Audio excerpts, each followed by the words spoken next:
ವಿದ್ಯಾರ್ಥಿಗಳೇ ನೋಡ್ರಿ, ಈಗ 100ಕ್ಕೆ ವರ್ಷಕ್ಕೆ 8 ರೂಪಾಯಿ ಬಡ್ಡಿ ಅದರಂತೆ 3 ವರ್ಷಗಳಲ್ಲಿ 1200 ರೂಪಾಯಿ ಬಡ್ಡಿ ಆಗಬೇಕಾದರೆ ಅಸಲು ಎಷ್ಟು? ಸಂಗತಿಗಳನ್ನ ಸರಿಯಾಗಿ ಅರ್ಥ ಮಾಡ್ಕೋಬೇಕು ನೀವು. ಅಂದ್ರೆ ಏನಾಗ್ತಾವ, ಗಣಿತಗಳು ಬಹಳ ಸರಳ ಬರ್ತಾವ. ಈ ಸಂಗತಿಗಳನ್ನ ಸರಿಯಾಗಿ ಹಚ್ಕೊಳ್ಳೋದು ಗುರ್ತಾಯ್ತು ಅಂದ್ರೆ ಯಾವ ಗಣಿತ ಇದ್ರೂ ಎಲ್ಲ ನಿಮ್ಮ ಸರಳ ಬಂದ್ಬಿಡ್ತಾವ. ಸೂತ್ರ ಬಹಳ ಇಂಪಾರ್ಟೆಂಟ್. ಮತ್ತು ಬಾಯ್ದಿಂದ ಮಾಡ್ಬೋದು, ರೀತಿ ಪ್ರಕಾರ ಮಾಡ್ಬೋದು. ಅದಕ್ಕಿಂತಲೇ ಏನಾಗ್ತದ, ಸೂತ್ರಗಳು ಕೆಲವು ಟೈಮ್ದಾಗ ಬೇಗನೆ ಉತ್ತರ ಬರ್ತಾವ. ನೋಡ್ರಿ, ನಾ ತಿಳಿಸ್ತೀನಿ. ನೀವು ಮಾಡೋದಾಗಿರ್ತಂದ್ರೆ ವಿಡಿಯೋ ಆನ್ ಮಾಡ್ರಿ, ನಾ ಇಲ್ಲೇ ತಿಳಿಸ್ತೀನಿ ನೋಡ್ರಿ. ಇಲ್ಲಿ ಫಸ್ಟ್ ದರ ಬರೋಬ್ಬರಿ 8%. ಅವಧಿ ಬರೋಬ್ಬರಿ 3 ವರ್ಷ. ಅವಧಿ ಬರೋಬ್ಬರಿ 3 ವರ್ಷ. ಬಡ್ಡಿ ಬರೋಬ್ಬರಿ ಸರಳ ಬಡ್ಡಿ. ಬಡ್ಡಿ ಅಂದ್ರೆ ಸರಳ ಬಡ್ಡಿ. ಬಡ್ಡಿ ಬರೋಬ್ಬರಿ ಎಷ್ಟು? 1200 ರೂಪಾಯಿ. ಕೇಳಿದ್ದೇನು? ಅಸಲು ಬರೋಬ್ಬರಿ ಎಷ್ಟು? ಇದೊಂದು ಸಂಗತಿ, ಕೇಳಿದ ಸಂಗತಿ ಮುಂದೆ ಬರ್ಕೋಬೇಕು. ಹಿಂಗ ಅಸಲು ಬರೋಬ್ಬರಿ ಎಷ್ಟು? ಅಸಲು ಇಲ್ಲಿ ನಿಮ್ಗೊಂದು ಮಾತು ಹೇಳ್ತೇನೆ ನಾನು. ಇಲ್ಲಿ ನೋಡ್ರಿ, ಈಗ ಅಸಲು ಬರೋಬ್ಬರಿ 100 ಗುಂಡ್ಲೆ ವರ್ಷದಾಗದ ನೋಡ್ರಿ. ಒಂದು ಹಚ್ಚರಿ ಇದಕ್ಕೆ. ಅಕಸ್ಮಾತ್ ತಿಂಗಳದಾಗಿತ್ತ 12 ಹಚ್ಚರಿ, ದಿನದಾಗಿತ್ತಂದ್ರೆ 365 ಹಚ್ಚರಿ. ಇದು ಭಾಳ ಇಂಪಾರ್ಟೆಂಟ್. ಕೆಲವೊಂದಿಗೆ ಸೂತ್ರದೊಳಗೆ ಇದನ್ನು ತೆಗೆದು ಬಿಟ್ಟಾರ, ತೆಗಿಬಾರ್ದು ಅದನ್ನು. 100 ಗುಂಡ್ಲೆ 1 ಗುಂಡ್ಲೆ ಬಡ್ಡಿ ಸರ್ವಾಸ್ ಬಾಗಿಲೆ. ಇಲ್ಲಿ ಬಡ್ಡಿ ತಂದು ಹಚ್ಚಿದ್ರೆ ಉಳಿದದ ಸಂಗತಿ 2. ದರ ಗುಂಡ್ಲೆ ಅವಧಿ. ನೋಡಿ, ಇದನ್ನ ನೀವು ಸರಿಯಾಗಿ ಕೇರ್ಫುಲ್ ಆಗಿ ಮಾಡ್ರಿ. ಇಲ್ಲೇ 100 ಗುಂಡ್ಲೆ 1 ಯಾಕೆ ಹಚ್ಬೇಕಂದ್ರೆ ಮುಂದಿನ ಗಣಿತದ ತಿಳಿತು. 100 ಗುಂಡ್ಲೆ 1 ಗುಂಡ್ಲೆ ಬಡ್ಡಿ ಎಷ್ಟದ? 1200. ಸರ್ವಾಸ್ ಬಾಗಿಲೆ ಬರೋಬರಿ 8. ದರ ಎಷ್ಟದ? 8 ಅದ. 8 ದರ ಅದ. ಅವಧಿ ಎಷ್ಟದ? 3 ಅದ. ನೋಡ್ರಿ, 3 1 3 4 ನೋಡಿ, 8 1 8 5 0. 150 5000. ಆನ್ಸರ್ ಅಸಲು ಬರೋಬ್ಬರಿ 5000 ರೂಪಾಯಿ. ಸರಿಯಾಗಿ ಹಿಂಗೆ ಹಚ್ಕೊಂಡು ಬಿಟ್ರೆ ಎಲ್ಲ ಸಳಾಗ್ತವೆ. ಮುಂದಿನ ಟ್ರೈ ಮಾಡ್ರಿ ಅದನ್ನ. ನೀವು ಮಾಡಿದಿರಿ ಅಂತಂದ್ರೆ ಗುರ್ತಾಗ್ತದೆ. ಮಾಡೋದಾದ್ರೆ ಹೇಳಿ.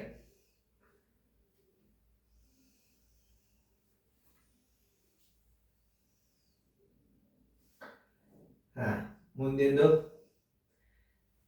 ನೋಡಿ. ಇವತ್ತು ಸರಿಯಾಗಿ ನೀವು ಅವತ್ತನ್ನು ಹಚ್ಕೊಂಡು ನೀವು ಸ್ಟೆಪ್ ಸರಳ ಬರ್ತವೆ. ಈಗ ನಾನು ನಿಮ್ಗೆ ಹೇಳಿದ್ದೆ ಇದು ಎಷ್ಟು ಇಂಪಾರ್ಟೆಂಟ್ ಅದು ನೋಡ್ರಿ. ಮಾಡೋದಾಗ್ಯದ ಅಂತ ತಿಳ್ಕೊಂಡನು.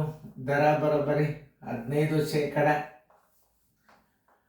ಅವಧಿ ಬರೋಬ್ಬರಿ ನೋಡ್ರಿ, ಎದ್ರಾಗ ಬಂದದ್ದು ಅವಧಿ ಬರೋಬ್ಬರಿ 3 ವರ್ಷ ಅಂದ್ರೆ 36 ತಿಂಗಳಂದು. ಇದೊಂದು 4 ತಿಂಗಳು 40 ತಿಂಗಳಂತ ಬರ್ಕೋರಿ. ಅವಧಿ ಬರೋಬ್ಬರಿ 40 ತಿಂಗಳು. ಇದು ಭಾಳ ಇಂಪಾರ್ಟೆಂಟ್. ಬಡ್ಡಿ ಬರೋಬ್ಬರಿ, ಬಡ್ಡಿ ಅಂದ್ರೆ ಸರಳ ಬಡ್ಡಿ ಬರೋಬ್ಬರಿ ಎಷ್ಟು? 6000 ರೂಪಾಯಿ. ಕೇಳಿದ್ದು ಅಸಲು ಬರೋಬ್ಬರಿ ಎಷ್ಟು? ಎಷ್ಟೋ ಸೂತ್ರಗಳದಾಗ 100 ಗುಂಡ್ಲೆ ಬಡ್ಡಿ ಅಂತ ಹಚ್ಚಿರ್ತಾರೆ. ಹಚ್ಚಬಾರ್ದು, ಖರೆ ಅದು. ಇದು ಎಷ್ಟು ಇಂಪಾರ್ಟೆಂಟ್ ಅದ ಲೆಕ್ಕ ನೋಡ್ರಿ. ಅಸಲು ಬರೋಬ್ಬರಿ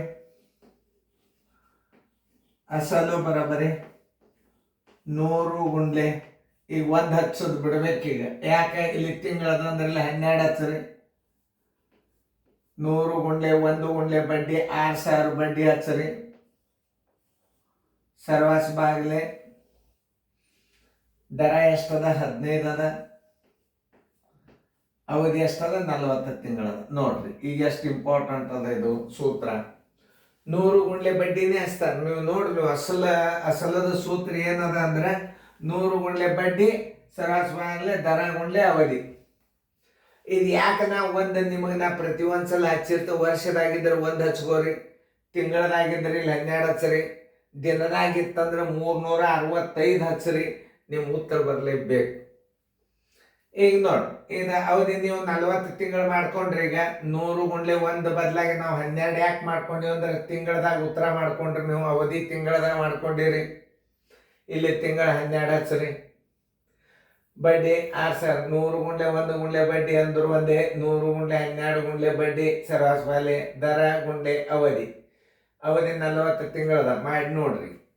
15 ಒಂದಲೆ 15 4 3ಲೆ ಈ 0 ಈ 0 4 ಒಂದಲೆ 4 10ಲೆ ನೋಡಿ ಎಷ್ಟಾಯ್ತು ನೋಡ್ರಿ. ಅಸಲ 12 12 10ಲೆ 120. 12 ಹತ್ಲೆ 120 ನೋಡ್ರಿ. 12 ಹತ್ಲೆ 120 ಗುಂಡ್ಲೆ 100 ನೋಡಿ. 12 ಒಂದ್ಲೆ 12 ಮುಂದೆ 3 ಪೂಜೆ ಇಟ್ಬಿಡ್ರಿ. ಅಸಲು ಬರೋಬರಿ 12,000 ರೂಪಾಯಿ. 12,000 ರೂಪಾಯಿ. ಇದೇ ಸೂತ್ರನೇ ಇಲ್ಲಿ 100 ಗುಂಡ್ಲೆ 12 ನಾ ಡೈರೆಕ್ಟ್ ಹೆಚ್ಚನು ನೋಡಿ ತಿಳಿತಲ್ಲ. 100 ಗುಂಡ್ಲೆ 12 ಗುಂಡ್ಲೆ ಬಡ್ಡಿ ಟೈಪಾಟ್. ಯಾಕಂದ್ರೆ ಅದನ್ನು ನಾವು ಮತ್ತೊಂದ್ಸಲ ಸೂತ್ರ ಬರೋದು ಮಾಡಿದ್ರು ಬರ್ತದೆ. ಇನ್ನೊಂದ್ಸಲ ತಿಳಿಸಿ ಹೇಳ್ತಾನೆ ನಿಮಗೆ. ಅದನ್ನು ತಿಳಿಸಿ ಹೇಳಿದ ಮತ್ತೆ ನಿಮಗೆ ಇದು ರಿವಿಷನ್ ಆಗ್ತಾವೆ. ಯಾಕೆ ಇದು ಭಾಳ ಇಂಪಾರ್ಟೆಂಟ್ ಅದಲ್ಲೇ ನೋಡಿ. ನಾ ಅದನ್ನ ಕನ್ನಡದ ಸೂತ್ರ ಬರೋದು ತಿಳಿಸ್ತಾನೆ. ಮತ್ತೊಂದ್ಸಲ ತಿಳಿಸಿದ ಅಸಲು ಬರೋಬರಿ 100 ಗುಂಡ್ಲೆ 12 ಗುಂಡ್ಲೆ ಬಡ್ಡಿ ಸರ್ವಾಸ್ ಬಾಗಿಲೆ ಅವಧಿ ಗುಂಡ್ಲೆ ದರ. ಅವಧಿ ಗುಂಡ್ಲೆ ದರ 100 ಗುಂಡ್ಲೆ 12 ಯಾಕೆ ಹಚ್ಕೊಂಡ್ವಿ ಅಂದ್ರೆ ತಿಂಗಳದ ಮಾಡ್ಕೊಂಡ್ರಿ. 6000 ರೂಪಾಯಿ ಬಡ್ಡಿ ಆಯ್ತು. ಸರ್ವಾಸ್ ಬಾಲೆ ಅವಧಿ ಎಷ್ಟದ? 40 ತಿಂಗಳು ಮಾಡ್ಕೊಂಡಿರಿ. ದರ ಎಷ್ಟದ? 15. 15 ಒಂದಲೆ 15 4 3ಲೆ ಈ 0 ಈ 0 4 ಒಂದಲೆ 4 10ಲೆ 12 ಹತ್ಲೆ 120 ಉಣ್ಲೆ 12,000 ಆತಿಲ್ಲ ನೋಡ್ರಿ. ಅಸಲು ಆನ್ಸರ್ ಬರೋಬರಿ 12,000 ರೂಪಾಯಿ ಅಸಲು. ನೀವು ಇಂಥ ಗಣಿತಗಳನ್ನು ಕಲ್ತೀರಿ ಅಂದ್ರೆ ದಿನದಾಗ ಬಂದ್ರು ನೀವು ಅಸಲು ಕಂಡು ಹಿಡಿಬಹುದು. ಅದಕ್ಕೆ ನಿಮಗೆ ನಾ ಹೇಳ್ತೇನೆ 100 ಗುಂಡ್ಲೆ ಬಡ್ಡಿ ಸರಾಸರಿ ಅವಧಿ ಗುಂಡ್ಲೆ ದರ ಅಂತಂತ ಪ್ರತಿಯೊಂದು ಸೂತ್ರಗಳು ಅವಾಗಿನ ಸೂತ್ರಗಳು ಹೆಂಗಿದ್ದು ಸರಳಾಗಿ ಉತ್ತರ ಬಂತೀಗ ನಿಮಗೆ. 100 ಗುಂಡ್ಲೆ 12 ಗುಂಡ್ಲೆ ಬಡ್ಡಿ 100 ಗುಂಡ್ಲೆ 12 ಬಡ್ಡಿ ನೋಡು. ಅವಧಿ 40 ತಿಂಗಳು ಮಾಡ್ಕೊಂಡ್ರಿ. ದರ 15 ಅದ ನೋಡಿ. 12,000 ರೂಪಾಯಿ ಅಸಲು ಬಂತು. ದಿನದಾಗ ಬಂದ್ರು ಮಾಡ್ಬೇಕು ನೀವು. ನೀವು ಇಂಥ ಗಣಿತಗಳನ್ನು ಕಲ್ತೀರ ಅಂದ್ರೆ ನಿಮ್ಮ ಕೈ ಹಿಡಿಯೋದು ಯಾರು ಇಲ್ಲ. ಚೆನ್ನಾಗಿ ನೋಡ್ಕೊರಿ. ಅದನ್ನು 2 ಸಲ ನಿಮಗೆ ನಾ ಸೂತ್ರ ಬರೋದು ಮತ್ತೆ 2 ಸಲ ತಿಳಿಸಿ ನೋಡೋದು.